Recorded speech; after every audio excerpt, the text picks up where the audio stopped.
I want to take it to the woods. Dance in the dancer, battle in the dancer. Take it with the beef and deal with the anger.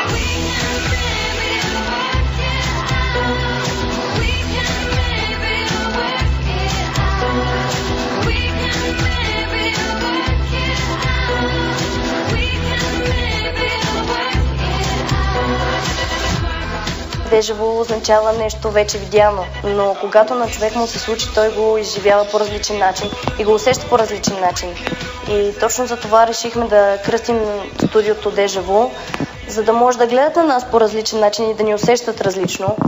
А и освен това, освен танцори, професионални и начинаещи, сред нас има и певци, художници, артисти, водещи и всякакви творчески личности. Затова нашата цел е да правим един различен спектакъл, който да не е единствено танцов, а да събира цялата тази творческа общност и да е посветена на младите хора.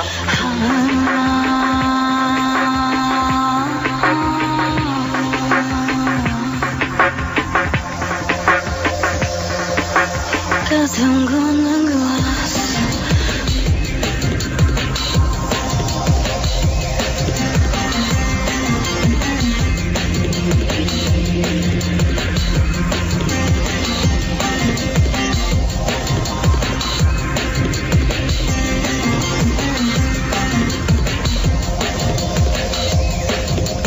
Казвам го на глас. Литваме синхрон. Другото различно при нас е, че го няма момента на предварителното сътворяване на дадена хореография, тъй като ние сме много импулсивни, експресивни млади хора, затова сме си намерили начин, който да отговаря на нашата личност за работа, а именно work spot, което значи създаване на място. Една наша тренировка протича нормално с загрявка, класическа хип-хоп подготовка, това, което преподаваме, и след това ние с късо се развихряме, което ни идва на акъла. Нещо ново, нещо различно.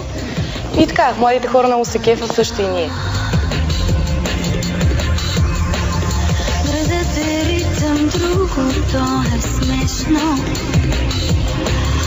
Едната е игра. Грехът е чист и святото е грешно. Карина сега.